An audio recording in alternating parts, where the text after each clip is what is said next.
გამარჯობა. Მისი მონახარ შენ.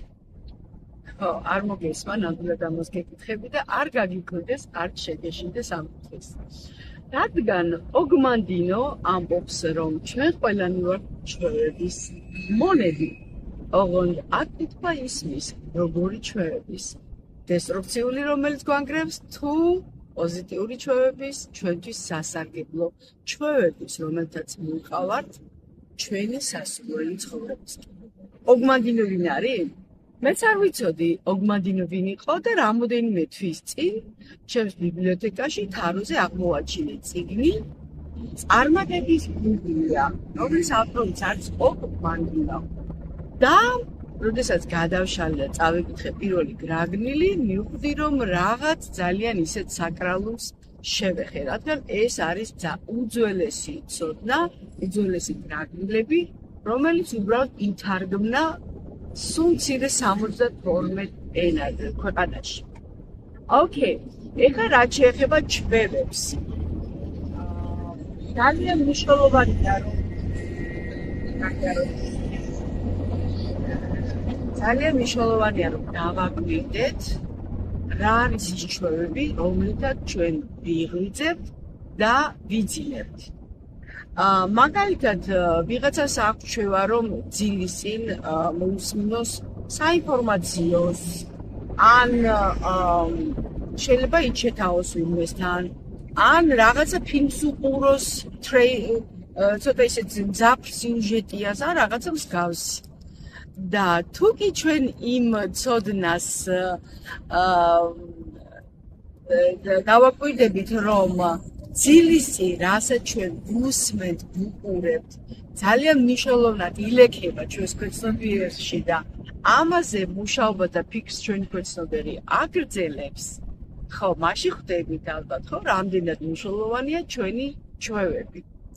რატომ დამაინტერესა ოგმანდინოს წარმატების ბიბლიამ და კონკრეტულად გრაგნილებმა?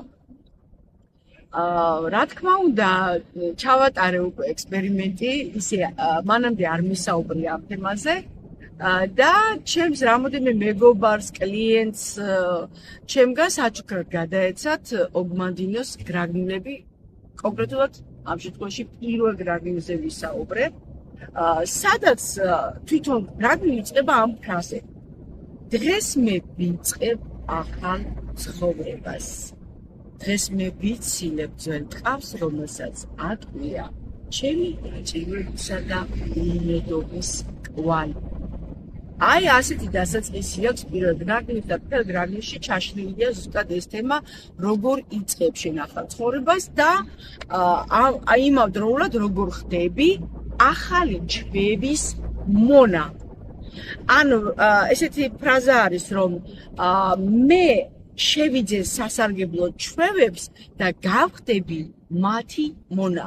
თავიდან თვითონ რაღაცა ყურს ჭრის რაღაცა ეს სიტყვები, რომ მონა, რაღაცა არის სიტყვა აჭარი, ხშირად ნახსენები, მაგრამ თუ ამას კარგად, ესე ვთქვა, სიღრმისეულად დააკვირდები და შეიგრძნობ, ხვდები, რომ რეალურად ჩვენ ისედაც ვართ უკვე რაღაცა ჩვევების მონები და რატომაც არა, რომ ის უსარგებლო ჩვევები ჩავანაცვლოთ ახლით და ზუსტად იმ ჩვევებით, რომელიც გაგვიყვანს ჩვენ სასურველ შედეგზე.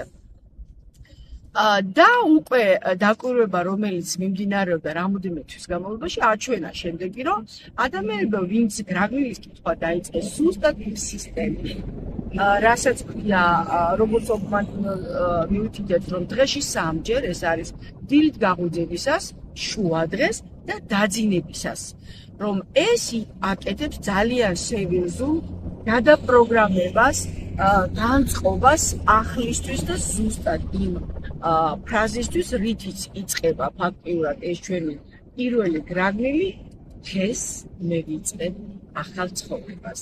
რა თქმა უნდა, შენც გეძლევა შანსი, რომ ამ გრაგნილებით თუ სხვა ტექნიკებით ჩემთან ერთად დაიწყო შენი ახალი ცხოვრება. ხო მართლა, ეს ჩემი პოდკასტი ნომერი 20-ია. მომილოცეთ, შეგიძლია მომილოცეთ, იმიტომ რომ აი ასე უწყვეტად უკვე ყოველ თვე 4 პოდკასტი, რომელიც უწყოდად იდება და ძალიან სიამოვნებს თქვენი კომენტარების წაკითხვა, როცა მიზიარებთ, რომ ძალიან სასიამოვნო და თქვენთვის არის დამხმარე ჩემი პოდკასტები. მადლობა ამისათვის და იმისათვისაც, რა თქმა უნდა, როცა გვიწერთ და გვილაიქებთ.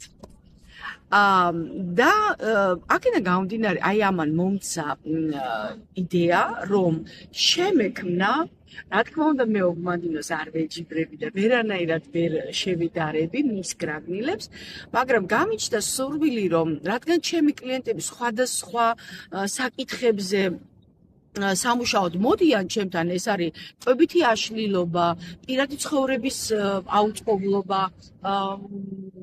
ალკოჰოლზე ან სხვა რაიმე ნივთიერებაზე დამოკიდებულება, ის რა ქვია, ზოგადად წარმატება, ფინანსები.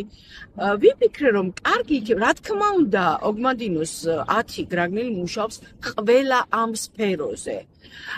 თუმცა მე მაინც იქიდან გამომდინარე, რომ ზოგადად ძალიან მიყვარს რაღაცა, ესე ვთქვათ, მოკლე ინსტრუმენტი, როდესაც სწრაფად შეიძლება რომ ეს განახორციელო.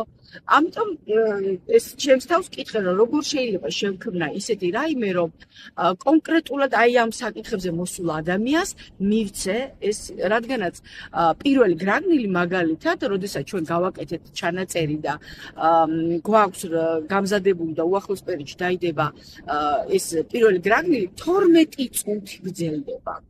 ანუ, ნახეთ როგორ რაღაცა თითქოს ახლა 12 წუთი ვიღაცისთვის ბევრია, ვიღაცისთვის ცოტაა, რა თქმა უნდა.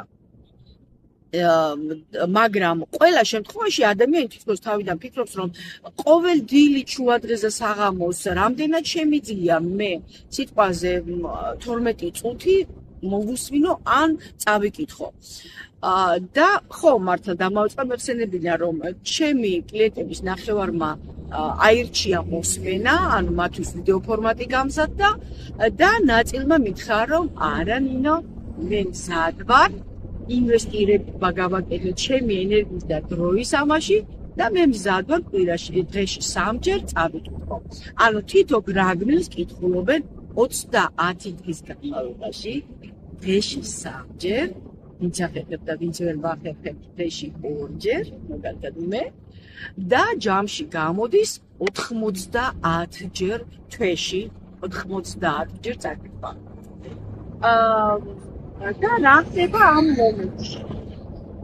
როდესაც კონკრეტულად მეორე გრაგნილში იყო ამ თემაზე, რომ მე ყურადღებას მივაქცევ და მე მეყვარება ჩემი თავი და თუ მე მეყვარება ჩემი თავი, ჩემთვის მნიშვნელოვანი იქნება რას მივაწვდი ჩემს თავს, საკვებად სხეულის და გონების და სულის.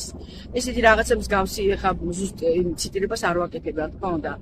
და რომ დავაკვირდი მე ჩემს თავზე, რა მომცა ამ გრაგნილების კითხვა. როდესაც მანამდე ასე ბოლო პერიოდში ძალიან ესე ვთქვათ, ბევრი პროექტი მაქვს ერთდროულად მიმდინარე და ისე მოხდა, რომ ვერ მივაქციე მოკლედ ყובას ისეთი სათანადო ყურადღება, როგორცაც ვაქცევდი მანამდე და აი ამ გრაგნილების კითხვის შემდეგ უკვე დავაკვირდი, რომ როდესაც უკვე მაღაზიაში შევდიოდი, რომ რაღაცა junk food-ი მეყიდა, ანუ არასასარგებლო საკვები, უცებ ტივტივდებოდა ეს ფრაზა. რომ თუ მე მიყვარს ჩემი თავი, მე არ მივაწვდი არაფერს ისეც, რაც მავნებს და მივაწვდი მხოლოდ იმას, რაც ჩემი სულისთვის, სხეულისთვის და გონებისთვის იქნება კარგი. და უცებ ვატყობ, რომ ტორმუზდები, არ შევდივარ მაღაზიაში და ვარჩევ, შეიძლება ნაკლებად გემრიელ, მაგრამ რაღაცა უფრო მარტივ საკვებს, რომელიც არ არის ჯანმრთელი. ეგრევე გამინათდა, რომ თქვი, რომ მეთქი, ოკეი, ამან თუ აი ასეთი ის, ჩემ კლიენტები სხვა ფაქტორებსაც აღნიშნავენ, რაც მათში გამოვლინდა, ჩემში ერთ-ერთი იყო ეს, რა თქმა უნდა. და სწორედ მაგიტომ გავაკეთე უკვე ცალკე, რა თქმა უნდა, ისა დავიხმარიე ონლაინ ინტერნეტ რესურსებიც ამაში, რა თქმა უნდა, და შევქმენი ცალ-ცალკე თემატური ისინი გრაგნილების სტილში შექმნილი უფრო მოკლე ვერსია, მაგრამ ეს არის იმ ადამიანებისთვის, ვისაც ჯანმრთელობის გაუმჯობესება უნდა, ამ დროს რაღაც გამოწვევის წინაშე დგას ჯანმრთელობის, ფინანსების თემაზე შექმენი, პირადი ურთიერთობის აწყობაზე, რაიმე ნივთიერებაზე დამოკიდებულთათვის შექმენი და მთლიანობაში წარმატების და კეთილდღეობის ცალკე შექმენი. ეს არის პატარა ვერსიები, ეს არ არის ამდენად 12 წუთიანი და 9 წუთიანი წასაკითხები, თუმცა მე ახლა ვაპირებ სწორედ ამ მოკლე ვერსიების დატესტვასაც, თუ თქვენ სურვილი გექნებათ, რომ წვდომა გქონდეთ და მიიღოთ თქვენს ჩემგან საჩუქრად ეს მოკლე ვერსიები, ან თუნდაც ვრცელი ვერსიები გრაგნილების, დაგიტოვებთ ლინკს და ჩვენს სოციალურ ქსელებში თქვენ შეგიძლიათ მოგწეროთ თუნდაც აი ამ პოდკასტის ქვემოთ კომენტარი და თქვენ მიიღებთ ჩემგან საჩუქრად სწორედ ამ ორივე ვერსიას, რომელსაც თქვენ გადაწყვიტავთ, რომლისთვისაც თქვენ მზად ხართ, რომ თქვენი ისე მოდი კითხვა დავსვათ. ხშირად ისმის ეს კითხვა და მეკითხებით ხოლმე, რომ რამდენი დრო დამჭირდება, რა უნდა გავაკეთო ჩემი უკეთესი ცხოვრების შესაქმნელად და გასაუმჯობესებლად იმ ცხოვრების გაცეკვლა მაქვს. 12 წუთი ან 9 წუთი ეს ბევრია თუ ცოტა შენთვის, რომ გააკეთე ინვესტიცია შენს თავში და დააპროგრამო სწორედ იმაზე, რომელი სფეროც ამ ჩამოთვლიდან შენთვის ამ წუთას არის აქტუალური. ეს არის ჩემი პოდკასტი ნომერ 20 და ეს იყო ინფორმაცია იმაზე, თუ როგორ შეიძლება ოგმანდინოს გრაგნილებით და არა მხოლოდ ამით დააპროგრამო შენი თავი უკეთესი ცხოვრებასი.